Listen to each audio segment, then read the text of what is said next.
இறையேசுவில் பிரியமான சகோதர சகோதரிகள், இன்று நாம் குருத்து ஞாயிறில் அடியெடுத்து வைத்திருக்கின்றோம். புனித வாரம் என்று அழைக்கின்ற நாள் இன்றிலிருந்து தொடங்குகிறது. இந்த நாளில் 2 பவனிகளை நாம் நினைவு கொள்ள இருக்கின்றோம். ஒன்று ஆண்டவருடைய மகிமையான குருத்தோலை பவனி, இரண்டாவதாக அவருடைய பாடுகளின் பவனி என்று 2 பவனிகளை நாம் நினைவு கூற இந்த வழிபாடு நமக்கு அழைப்பு விடுக்கின்றது. முதல் பவனியானது எருசலேம் நகருக்கு ஆண்டவர் இயேசு கழுதையின் மீதேறி பயணிப்பதை நாம் பார்த்தோம். அப்போது சாதாரண மக்கள் அவரை வரவேற்று எருசலேம் நகருக்குள் அழைத்து போகிறார்கள். எவ்வாறு அழைத்து போகிறார்கள்? அவர்கள் சாதாரண அழைத்து போகவில்லை, மாறாக கைகளிலே குருத்தோலை, இந்த ஒலிவ இலைகளை பிடித்தவரார் சிறியவர்களும் பெரியவர்களும் முன்னடக்க ஆண்டவர் இயேசு நடந்து வருகின்ற அந்த பாதையில் தங்களிடமிருந்து ஆடைகளை எல்லாம் விரித்து போட்டு அவரை அழைத்துக் கொண்டு போவதைத்தான் நாம் பார்க்கிறோம். எதற்காக இந்த பவனி, ஏன் இந்த ஆர்ப்பாட்டம் என்ற ஒரு கேள்வியை கேட்டு பார்ப்போம் என்று சொன்னால், ரோமை அரசாங்கம் அந்த மக்களை கொடுமைப்படுத்திக் கொண்டிருக்கிறது. பல்வேறு விதங்களிலே தங்களுக்கு மீட்பு கிடைக்காதா, இந்த ரோமை அரசிடமிருந்து விடுதலை கிடைக்காதா என்று அவர்கள் ஏற்றுக் கொண்டிருக்கிறார்கள். இந்த அதிகாரத்தில் உள்ளவர்கள் இந்த மக்களை மிரட்டி பணிய வைத்து வாழ்ந்து கொண்டிருப்பதால் இந்த மக்கள் அச்சத்திலேயே வாழ்ந்து கொண்டிருக்கின்ற ஒரு நிலையைத்தான் நாம் பார்க்கிறோம். எனவே அவர்கள் எதிர்பார்த்திருந்த மெசியா வருவார், தங்களை மீட்பார், இந்த ரோமை அதிகாரத்திலிருந்து நம்மை விடுவித்து அந்த மீட்பை கொண்டு வருவார் என்று காத்துக் கொண்டிருந்தார்கள். எனவேதான் இயேசுவை அவர்கள் அரசராக ஏற்றுக்கொண்டு எருசலேம் நகருக்குள் அழைத்துச் செல்வதைத்தான் நாம் பார்க்கிறோம். இந்த இயேசுவால் நமக்கு விடுதலை கிடைக்கும் என்று அந்த மக்கள் நம்பி இருந்தார்கள். மீட்பு கிடைக்கும் என்று அவர்கள் நம்பி இருந்தார்கள்.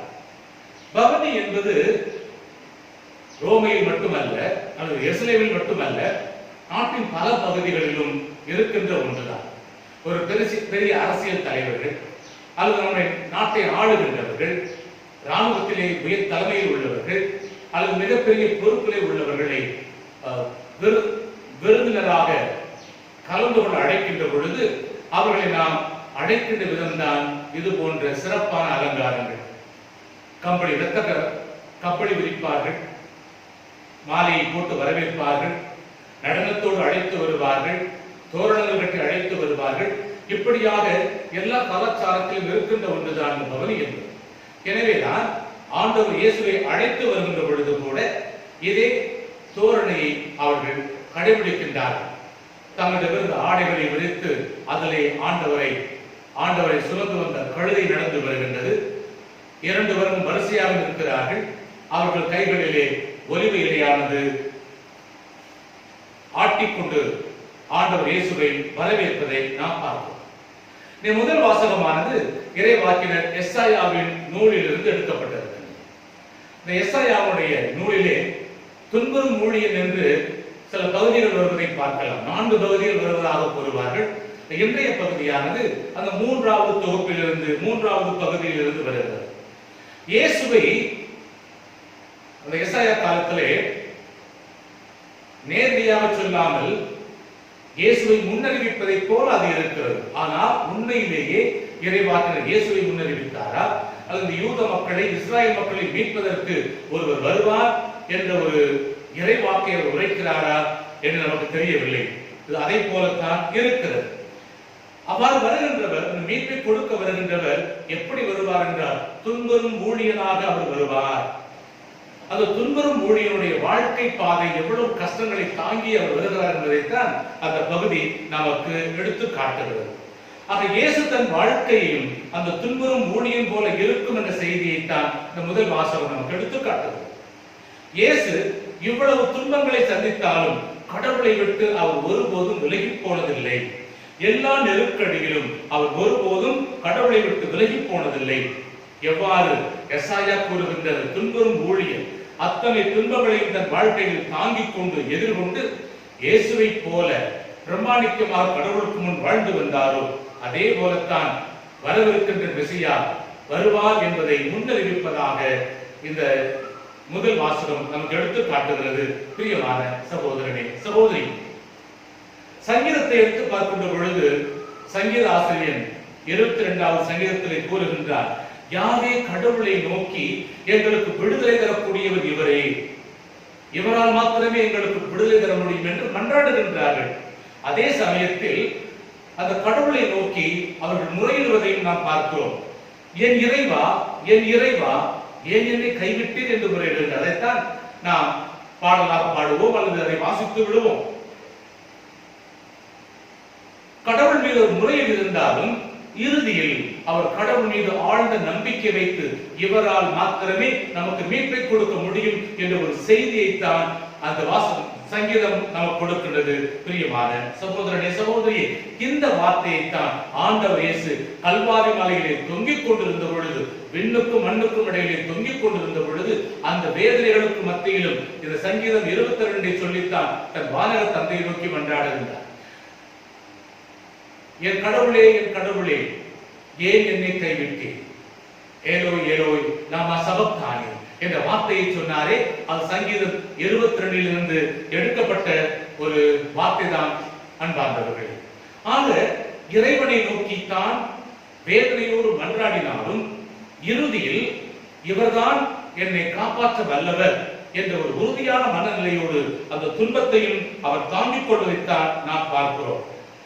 ஆண்டவர் இயேசு கூறுகிறார், ஆண்டவரே, இந்த துன்பக்கிண்ணம் என்னை விட்டு அகலுமானால் அகலட்டும், ஆகிலும் என் விருப்பம் அல்ல, உமது விருப்பம் நிறைவேற வேண்டும் என்று கூறுகின்றாரே. அந்த அத்தனை துன்பங்களுக்கும் மத்தியிலும் என் விருப்பம் அல்ல, என்னை அனுப்பிய தந்தையின் திருவிழம் நிறைவேற வேண்டும், அதற்காக என் உயிரையும் கொடுக்க நான் தயாராக இருக்கிறேன் என்று சொல்லி அந்த கடவுள் மீது நம்பிக்கை வைத்திருக்கிறாரே, அதுபோல நாம் வாழ வேண்டும் என்றுதான் இந்த சங்கீதம் நமக்கு எடுத்து காட்டுகிறது. மனித வாழ்க்கையில் பிரியமான சகோதரனை, சகோதரியை நாம் எதிர்கொள்வதும் இதே நிலைதான். எனக்கு தெரிந்த ஒரு சில குடும்பங்களிலே சில சம்பவங்கள் நடந்துவிட்டன. என்ன சம்பவங்கள்? கணவரை இழந்திருக்கின்றார்கள், மனைவி இழந்திருக்கின்றார்கள், பெற்றோரை இழந்திருக்கின்றார்கள், நன்றாக இருந்தவர்கள் இறந்து விட்டார்கள். யதார்த்தமாக இந்த செய்தியை கேள்விப்பட்டதும் நான் அவர்களுக்கு ஆறுதல் சொல்வதற்காக தொலைபேசியை எடுத்த பொழுது அவர்கள் கேட்ட வார்த்தை, கடவுள் ஏன் எங்களை கைவிட்டு விட்டார்? நாங்கள் கடவுளுக்கு பிரியமான பிள்ளைகளாக இருக்கிறோம், அவர் கொடுத்த கட்டளைகளை கடைபிடித்து வாழ்ந்து கொண்டிருக்கிறோம், முடிந்த அளவுக்கு பாவத்தில் விழாமல் ஒரு தூய வாழ்க்கை வாழ்ந்து கொண்டிருக்கிறோம். அப்படி இருந்தும் எங்கள் குடும்பத்தில் எங்கள் நெஞ்சுக்கு நெருக்கமானவரை, எங்கள் குடும்பத்தை தாங்குகின்றவரை கடவுள் எடுத்துக் கொண்டாரே, ஏன் இப்படி செய்து விட்டார்? கடவுள் ஏன் எங்களை கைவிட்டு விட்டார் என்று சொல்லி அவர்களும் புலம்பினார்கள். ஆனால் என்ன ஒரு ஆச்சரியம் என்று சொன்னார், இறுதியில் அவர்களே சொன்ன வார்த்தை, கடவுளுடைய திட்டம் எதுவானால் நாங்கள் என்ன செய்ய முடியும்? அதை ஏற்றுக்கொண்ட அந்த மக்கள் இன்றும் நம்பிக்கையோடு துணிந்து தங்கள் வாழ்க்கையை வாழ்வதை நாம் பார்க்கிறோம். பிரியமான சகோதரனே, சகோதரி, இந்த 2வது வாசகம் பவுலுடைய பிலிப்பியருக்கு எழுதிய திருமுகத்திலிருந்து எடுக்கப்பட்டிருக்கின்றது. அவர் கூறுகின்ற செய்தி என்ன? கடவுள் தன்மையில் இருந்த இறை மகன் அந்த கடவுள் தன்மையை வலிந்து பற்றி கொண்டு பிடித்துக் கொண்டிருக்காமல் இந்த உலகத்தில் உங்களைப் போல என்னைப் போல குழந்தையாய் பிறந்தார், மனிதனாய் பிறந்தார், எல்லாவற்றையும் துறந்தார், வலுவற்றவனாக இந்த உலகத்திலே பிறந்தார் என்ற ஒரு செய்தியை அவர் கூறுகின்றார். எதற்காக அவர் அதிகாரத்தை இழக்க வேண்டும்? கடவுளுக்குரிய அதிகாரத்தை ஏன் இழக்க வேண்டும்? சாத்தான் சோதித்த பொழுது கூட அவர் அதிகாரத்தை பயன்படுத்த கிடையாது. எந்த வேளையிலும் அவர் அதிகாரத்தை பயன்படுத்திய கிடையாது. ஒவ்வொரு வேளையிலும் வானக தந்தையை நோக்கி மன்றாடித்தான் பல புதுமைகள் செய்தாரே ஒழிய தன்னுடைய வல்லமையினால் அவர் ஒருபோதும் செய்தது கிடையாது. ஏன்? எதற்காக? இயேசு கிறிஸ்து தன் கடவுள் தன்மை இழக்க வேண்டும், அதிகாரத்தை இழக்க வேண்டும். பிரியமான சகோதரனே, சகோதரியே, இன்றைய காலகட்டத்தில் நம் சமுதாயத்தில் வாழ்கின்ற மக்களிடம் காண்கின்ற உண்மை அதுதான். ஒரு சிறிய பதவி கிடைத்தால் போதும், அந்த பதவியில் இருந்து கொண்டு அவர்கள் ஆடுகின்ற ஆட்டத்திற்கு அளவு கிடையாது. அதை வைத்து பிறரை ஆட்டி படைக்கின்றார்கள். இன்று ஒருவரிடம் பதவி பறிப்போனால் மாலையிலேயே வேறு ஒரு கட்சியிலே சேர்ந்து வேறு ஒரு பதவியை பெற்றுக் கொள்கின்றார்கள். பதவி இல்லாமல் அவர்களால் இருக்க முடியாது, அதிகாரம் இல்லாமல் அவர்களால் இருக்க முடியாது. பதவியோ அதிகாரமும் இல்லை என்றால் நம் கிராமங்களில் சொல்வது போல செத்த பாம்பை போல அவர்கள் மாறிவிடுவார்கள். எனவேதான் அதிகாரம் ஒரு கட்சியில் இழந்தால் அடுத்த கட்சியை உடனடியாக தேடி சென்று தங்களை இணைத்துக் கொள்கிறார்கள். அவர்களுக்கும் ஒரு புதிய பொறுப்பை கொடுக்கின்றார்கள். இது ஒரு மனநிலையை பாதிக்கின்றது.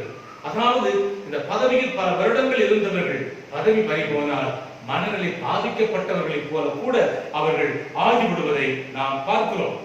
எனவேதான் ஒரு சில பேர் தான் இறக்கும் பொழுது கூட பதவியிலே இறக்க வேண்டும், அப்போதுதான் ஒரு கௌரவமான அடக்கம் கிடைக்கும் என்று கூட நினைக்கின்ற பல தலைவர்கள் இன்றும் வாழ்ந்து கொண்டிருப்பதை நாம் பார்க்கிறோம். பிரியமான சகோதரமே, சில பேருக்கு பதவி அதிகாரம் என்பது பறி போனால் உயிரே போனது போல. ஒரு பதவியோ இருக்கின்ற அதிகாரமோ பறிபட்டு போனால் தங்கள் உயிரை இழந்தது போல அவர்கள் ஆய்விடுவார்கள். இன்னும் சிலர் பதவி கிடைத்த ஒரு சில நாட்களிலேயே தன்னுடைய ஆட்டத்தை தொடங்கி விடுவார்கள். ஆக இப்படியாக சாதாரண மக்கள், உலகத்திலே வாழ்கின்ற ஒவ்வொருவருமே கிடைக்கின்ற பதவிகளை தங்களுடைய அதிகாரத்தை வெளிக்காட்ட பயன்படுத்துகின்றார்கள். ஆனால் கடவுள் மனிதனாய் பிறந்து அனைத்தையும் துறந்து அதிகாரத்தை துறந்து நம்மை போல கஷ்டப்பட அவர் தொடங்கி இருக்கின்றாரே, அதைத்தான் பவுலடியார் கூறுகிறார். இந்த தாழ்ச்சி என்ற புண்ணியம் அவருடைய விருப்பதை பார்க்கிறோம். அவர் எந்த அளவுக்கு தன்னை தாழ்த்தி கொண்டார் என்று சொன்னால் அந்த கவிதையை பார்க்கிறோம். தம்மையை வெறுமையாக்கி அடிமையின் தன்மை ஏற்று வடிவை ஏற்று சாவை ஏற்கும் அளவுக்கு, அதிலும் சிலுவை சாவை ஏற்கும் அளவுக்கு தன்னையே அவர் தாழ்த்தி கொண்டார் என்று கூறுகின்றார். அப்ப எந்த அளவுக்கு அவர் தன்னை தாழ்த்தி கொண்டார் என்றால் உயிரை கூட கையளிக்கக்கூடிய அளவுக்கு தாழ்த்தி கொண்டிருக்கிறார். அவர் நினைத்திருந்தால் உயிரை காப்பாற்றி இருக்கிறார், அவர் பயன்படுத்தவே கிடையாது. இதுதான் அவருக்கும் நமக்கும் உள்ள வித்தியாசம். இந்த தாழ்ச்சி என்ற புண்ணியம் தான் அவரை உயர்த்தியது. நம்ம எத்தனை பேருக்கு இந்த தாழ்ச்சி என்ற புண்ணியம் இருக்கிறது பிரியமான சகோதரனே? அதில் அதிகாரத்தில் உள்ளவர்களில் எத்தனை பேர் இந்த தாழ்ச்சியான மனப்பான்மை கொண்டவர்களாக சேவை மனப்பான்மையோடு வாழ்கிறோம் சொல்ல முடியுமா நம்மால்? அதிகாரம் கொடுக்கப்பட்டிருப்பது என்பது மக்களுக்கு சேவை செய்யத்தானே ஒழிய தன்னுடைய வளத்தை பெருக்கிக் கொள்ள அல்ல என்று நம்மை பலரும் அந்த கிடைக்கப்பட்ட அதிகாரத்தை பயன்படுத்திக் கொண்டு எவ்வளவுக்கு சுருட்டலாம் என்று நினைக்கின்ற எண்ணத்தில் தான் பலரை இருப்பதை நாம் பார்த்துக் கொண்டிருக்கிறோம். வெளியில் சொல்லுகின்றவர்கள் பல பேர், சொல்லாமல் உள்ளுக்குள்ளே வைத்துக் கொண்டிருக்கின்றவர்கள் பல பேர். ஆக அந்த இறைவன் தன்னை தாழ்த்தி கொண்டது மக்களுக்கு சேவை செய்வதற்காகவே. இதே சிந்தனையை நாம் மீண்டும் கூட இந்த புனித வார்த்தையை சிந்திப்போம். நற்செய்தி வாசகத்திற்கு வருகின்ற பொழுது ஒரு பெரிய வாசகத்தை நீங்கள் வாசிக்க கேட்டிருப்பீர்கள். நேற்று யதார்த்தமாக நாம் அதை பயிற்சி செய்த பொழுது எவ்வளவு நேரம் எடுக்கின்றது பார்த்தேன். குறைந்தது 18 to 20 நிமிடங்கள் அதற்கு எடுக்கிறது, மூவர் சேர்ந்து அதை விளக்குகின்ற பொழுது. ஏன் இவ்வளவு பெரிய வாசகத்தை நாம் கேட்க வேண்டும், நின்று கொண்டு கேட்க வேண்டும்? அது சுருக்கமாக சொல்லக்கூடாதா என்று ஒரு சில பேர் நினைக்கலாம். ஆனால் இந்த மொத்த பாடுகளை நாம் சிந்திக்கின்ற பொழுதுதான் இந்த இறைவன் எதற்காக இவ்வளவு பாடுகள் பட்டார் என்ற முழு வரலாற்றை கேட்டால் மாத்திரமே அவருக்காக நாம் வாழக்கூடிய அந்த மனநிலையை வளர்த்துக் கொள்வோம். பிரியமான சகோதரனே, சகோதரியே, அந்த பாடுகளின் பாதையை நாம் முழுமையாக கேட்டு இவ்வளவு பாடுபட்டாரா என்று உள்ளத்திலிருந்து ஒரு உருக்கமாக நாம் சிந்திப்போம் என்று சொன்னால் நம்மையும் அவரை போல பிறருக்காக வாழ வைக்கும் என்ற ஒரு செய்தியை கொடுப்பதற்காகத்தான். பிரியமான சகோதரனே, சகோதரியே, ஒரு மாற்றம் ஏற்படும் நம்முடைய வாழ்க்கையிலே. ஆண்டவருடைய பாடுகளை கேட்கின்ற பொழுது, தியானிக்கின்ற பொழுது அவரை போல வாழ வேண்டும் என்று சொன்னால் நான் மனம் மாற வேண்டும். நான் வாழுகின்ற வாழ்க்கை அவருக்கு உகந்த வாழ்க்கை கிடையாது, எனவே மாற வேண்டும் என்ற ஒரு சிந்தனையை அது நமக்கு கொடுக்கும் என்பதால் தான் நீண்ட வாசகமாக இருந்தாலும் அதை நாம் பொறுமையோடு கேட்கிறோம். கேட்கின்ற உங்கள் அனைவருக்கும் வாழ்த்துக்களை தெரிவித்துக் கொள்கிறேன். இயேசு பவனியிலே வருகின்ற பொழுது கழுதையின் மேல் ஏறி வருகின்றார் என்று பார்க்கின்றோம். எதற்காக கழுதையின் மேல் ஏறி வர வேண்டும்? சில விளக்கம் கொடுக்கின்றார்கள்.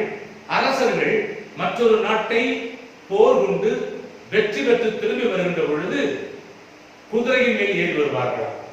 ஆனால் அதே மன்னர்கள் அமைதியின் காலகட்டத்தில் கழுதையின் மேல் ஏறி வருவார்கள். இங்கு இறைமகன் இயேசு அமைதியின் அரசராக வருகிறார், வெற்றியின் அரசராக அல்ல. அமைதியின் அரசராக வருவதால் இதை மக்கள் அடையாளபூர்வமாக உணர்ந்து கொண்டதாலோ என்னவோ அவரை கழுதையின் மேல் ஏற்றி பவனியாக அழைத்துக் கொண்டு வருகிறார்கள். இரண்டாவதாக, வழக்கமாக இதுபோன்ற மரியாதைகள் அரசர்களுக்கும் இராணுவ தலைவர்களுக்கும் கொடுக்கப்படுகின்ற ஒன்று. இவருக்கும் கொடுக்கப்படுகிறது என்று சொன்னார். இவர்கள் அவரை அரசராக ஏற்றுக்கொண்டதற்காக. மூன்றாவதாக தாவீதின் மகனுக்கு ஒசானா என்ற பாடலை சிறியவர்களும் பெரியவர்களும் பாடிக்கொண்டு வருகிறார்களே, சிறுவர்களாம் அழைத்து வந்ததாக நாம் பாடுவோமே. எதற்காக? ஒசானா என்றால் இப்போது எங்களை மீட்டருளும் ஆண்டவரே. ஒசானா என்றால் என்ன பொருள் என்றால் இப்பொழுது எங்களை மீட்டருளும் ஆண்டவரே என்பதாகும். மீட்பரே, எங்களை மீட்க வாரும், ஏதோ அரசராக வாரும், எங்கள் ஒவ்வொருவரையும் இந்த ரோமிய அடிமைத்தனத்திலிருந்து எங்களை விடுவித்தருளும் என்று சொல்வதாகத்தான் அந்த ஒசானா அமைந்திருக்கிறது. நான்காவதாக, இந்த ஒவ்வொரு வருட பாஸ்கா விழாவின் போதும் குறைந்தது 25,000 ஆடுகளை பலி கொடுப்பார்களாம். ஆனால் அந்த வருடம் இயேசு என்ற ஒருவரைத்தான் அனைவர் சார்பாகவும் பலியாக ஒப்பு கொடுத்திருக்கின்றார்கள். சொல்ல வருகிறது என்னவென்றால், இயேசு கிறிஸ்துவே உண்மையான செம்மறி, நமக்காக நம் பாவங்களிலிருந்து நம்மை மீட்பதற்காக பலியான செம்மறி என்ற ஒரு செய்தியைத்தான் இந்த வாசகம் நமக்கு கொடுக்கின்றன. ஆம் அன்பார்ந்தவர்களே, இந்த பெரிய வாசகத்தை கேட்ட நாம் நமக்குள்ளாக சில கேள்விகளை கேட்க கடமைப்பட்டிருக்கின்றோம். என்னென்ன கேள்விகள்? இந்த வாசகத்திலே சில கதாபாத்திரங்களை நாம் பார்த்திருக்கலாம். ஒரு சில கதாபாத்திரங்களோடு நம்முடைய வாழ்க்கையை ஒப்பிட்டு பார்த்து நாம் யாரை போல இருக்கிறோம் என்ற ஒரு சிந்தனையை கேட்டு பார்த்தால் இந்த பாடுகளின் ஞாயிறானது அல்லது குருத்து ஞாயிறின் சிந்தனையானது நம்முடைய வாழ்க்கையில் அர்த்தமுள்ளதாக இருக்கும் என்று நான் நினைக்கின்றேன். முதலாவதாக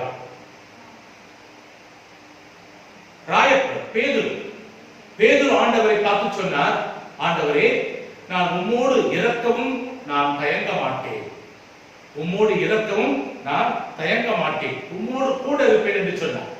அப்படி சொன்ன பேதுரு ஆண்டவர் கைது செய்யப்பட்ட பிறகு அவர் பக்கத்தில் வரவே கிடையாது. அவர் பின்னாலே வருகிறார், தொலை தூரத்தில் வருகிறார், ஒளிந்து நின்று பார்க்கிறார். அப்போது ஒருவர் கேட்ட பொழுது, இன்னும் அவரை ஆழ்த்தானே என்ற பொழுது அவர் சொல்லுவார், எனக்கு அவரை தெரியவே தெரியாது என்று ஒரு முறை அல்ல, இருமுறை அல்ல, 3 முறை மறுதளித்தார். ஆண்டவர் சொன்னது போலவே ஓடி கூவிற்று மனம் வருந்திருந்தார். விட்டு விலக மாட்டேன் என்று அவர் விலகி போனார். கூடவே இருந்து மறுதளிக்கிறார். நாம் ராயப்பரை போல இருக்கிறோமா? யூதாஸ் இஸ்காரியோத் மிக சில முக்கியமான பொறுப்புகளை இயேசு கொடுத்திருந்தார். அந்த பொறுப்பை செய்து கொண்டிருந்தார்கள். என்ன செய்கிறார்? 30 வெள்ளி காசுக்காக தன் தலைவரையை காட்டிக் கொடுத்து விட்டார். கூடவே இருந்து குடிவரிக்கின்ற மக்களில் யூதாஸ் ஒருவனாக மாறிவிட்டார் என்று நாம் சொல்லுகிறோமே. யூதாசை போல இருக்காது என்று சொல்லி நாம் எத்தனை பேர் யூதாசை போல இருக்கிறோம்? நம்மோடு இருக்கின்றவர்களை, உறவுகளை, நண்பர்களை காட்டிக் கொடுத்து துரோகிகளாக மாறிக்கொண்டிருக்கிறோம். சிந்தித்து பார்க்கும் பிரியமானவர்களே. மூன்றாவதாக, மனச்சாட்சிக்கு விரோதமாக குற்றம் ஒன்றும் காணவில்லை என்று சொன்ன அந்த பிலாத்து தன் பதவியை தக்க வைத்துக் கொள்வதற்காக குற்றவாளி என்று தீர்ப்பிட்டு விட்டு கைகளை கழுவி விட்டு போகிறானே, இதற்கும் எனக்கும் சம்பந்தமில்லை என்று சொல்லி நம்மில் எத்தனை பேர் குற்றமே செய்யாதவர்களை குற்றம் செய்யவில்லை என்று தெரிந்திருந்தாலும் பிறர் நம்மை அழுத்துவதால் அந்த அழுத்தத்திற்கு பயந்து கொண்டு பிறரை குற்றவாளி என்று தீர்ப்பிட்டுக் கொண்டிருக்கிறோம். அதற்கும் எனக்கும் சம்பந்தம் இல்லை என்று கைகளை கண்டுவிட்டு போய் கொண்டிருக்கிறோம். அவர்களைப் போல நாம் இருக்கின்றோமா? அடுத்தபடியாக நாம் சிந்திக்க வேண்டியது, என் ஆட்சிக்கு, என் அரியணை பிடிக்க இன்னொரு அரசன் வருகின்றானா என்று கேள்விப்பட்ட ஏரோது இவரை அழிக்க வேண்டும் என்று கங்கணம் கட்டிக்கொண்டு திரிகிறானே. நமக்கு பிடிக்காதவர்கள் பதவியில் இருக்கின்ற பொழுது அவர்களை இறக்குவதற்காக, அவர்களை அழிப்பதற்காக, எனக்கு போட்டியாக யாரும் வரக்கூடாது என்று நாம் பார்க்கும் அலுவலகமாக இருக்கலாம், குடும்பமாக இருக்கலாம், பங்காக இருக்கலாம், எந்த ஒரு கட்சியாக இருக்கலாம், எல்லா நிலையிலும் நானே உயர்ந்தவனாக இருக்க வேண்டும், நானே அரசாள வேண்டும் என்று சொல்லி பிறரை பக்கத்தில் கூட வரவிடாமல் தடுப்பதற்கான எல்லா முயற்சிகளையும் செய்கிறோமே. அவர்களைப் போல நாமும் ஒருவராக இருக்கிறோமா? தலைமை குருக்கள், மறைநூல் அறிஞர்கள், திருச்சட்ட அறிஞர்கள் என்று ஒவ்வொருவரும் அவர்களின் வாழ்வாதாரம் இயேசுவால் பாதிக்கப்பட்ட பொழுது, எங்கே எங்களுடைய வாழ்க்கை இப்படியே அழிந்து போய்விடுமோ, இவனை விட்டால் எல்லா மக்களையும் அவன் பின்னால் கூட்டிக் கொண்டு போய் விடுவானோ, எங்களுடைய வாழ்வாதாரம் பாதிக்கப்பட்டு விடுமோ என்று பயந்து கொண்டு என்ன ஆனாலும் இவனை கொல்ல வேண்டும் என்று கொள்வதிலே குறியாக இருந்தார்களே. மக்களை எல்லாம் ஏற்பாடு செய்து வைத்து பொய்ச்சாட்சி சொல்வதற்காக மக்களை திரட்டி வைத்து இவனை கொல்ல வேண்டும் கொல்ல வேண்டும் என்று கத்தக்கூடிய அளவுக்கு ஏற்பாடு செய்திருந்தார்களே. கள்வனான பரபாசை விடுவித்தால் போதும், இவனை கொல்ல வேண்டும் என்று சொல்லி உண்மையானவரை கொள்வதற்காக காசு கொடுத்து ஏற்பாடு செய்திருந்தார்களே, அவர்களைப் போல நாம் இருக்கிறோமா? நமக்கு எதிராக, நாம் வாழ்வதற்காக பிறருக்கு எதிராக ஆட்களை திரட்டி வைத்து பைசாவை கொடுத்து அவர்களை ஒழிப்பதிலே குறியாக இருக்கிறோமே, அப்படிப்பட்டவர்களாக நாம் இருக்கிறோமா? எத்தனையோ பேர் தங்கள் தேவைகள் தீரும் வரை ஆண்டவர் பின்னாலே சென்று கொண்டிருந்தார்கள். ஆனால் அந்த பலன் பெற்ற ஒருவர் கூட இயேசுவின் கல்வாரி பயணத்திலே வரவில்லையே. இயேசு கல்வாரில் தொங்கிய பொழுது யாரும் வரவில்லையே. எங்கே ஓடி ஒளிந்து விட்டார்கள். அவர்களைப் போல நாம் இருக்கிறோமா? தேவை கிடைக்கிற வரை மன்றாடுவோம், தேவை கிடைக்கவில்லை என்று சொன்னால் மறந்து விடுவோம், தேவை கிடைத்த உடனே மறந்து விடுவோம். ஆனால் உண்மையிலேயே நாம் கிறிஸ்தவர்களாக, சீடர்களாக வாழுகிறோமா? அவருடைய பாடுகளின் நோக்கத்தை அறிந்திருக்கிறோமா என்று ஒரு கேள்வியை கேட்டு பார்க்க நாம் அழைக்கப்படுகிறோம் பிரியமான சகோதரர்களே. ஆக இந்த வேளையிலே நீங்கள் அல்லது நாம் யாராக இருக்கிறோம்? இந்த வாசகத்திலே வருகின்ற கதாபாத்திரங்களைப் போல நாம் யாராக இருக்கிறோம்? அந்த கழுதையை போல இருக்கின்றோமா? இயேசுவை தாங்கி சென்ற கழுதையை போல இருக்கிறோமா? அந்த கழுதை கூட மமதையில் தெரிந்தது.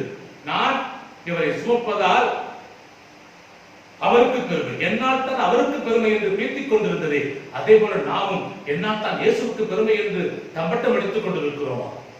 எல்லாம் முற்றிலும் தவறு பிரியமான சகோதரனை சகோதரி. இயேசுக்கு பிரியமான சீடனாக வாழ்வது இவர்களைப் போல இருந்தால் மாத்திரம் போதாது. கடவுளை முழுமையாக நேசித்து அவரை பின்பற்றி அவரோடு கடைசி வரையிலும் பயணிக்கின்ற பிள்ளைகளாக இருக்க வேண்டும். அதைத்தான் கடவுள் விரும்புகின்றார். அந்த பாடுகளின் நோக்கத்தை உணர்ந்து எங்களை மீட்க இன்றை வாழும் ஆண்டவரை என்று அவர்களைப் போல நாமும் ஒசானா என்று வார்த்தையால் மட்டுமல்லாமல் வாழ்க்கையிலும் கடவுள் மீது நம்பிக்கை வைத்து அவருடைய பாடுகளில் நாமும் பங்கெடுக்கின்ற பொழுது அவரை போல நாம் உயிர்ப்போம் என்ற நம்பிக்கையில் நமக்கு தேவையான வரத்தை இறைவன் தந்து வழிநடத்த நாம் ஒவ்வொருவரும் தொடர்ந்து ஜெபிப்போம். அதற்கு தேவையான வரத்தை தர மன்றாடுவோம். ஆமென். தந்தை, மகன், தூய ஆவியாரின் பெயராலே ஆமென்.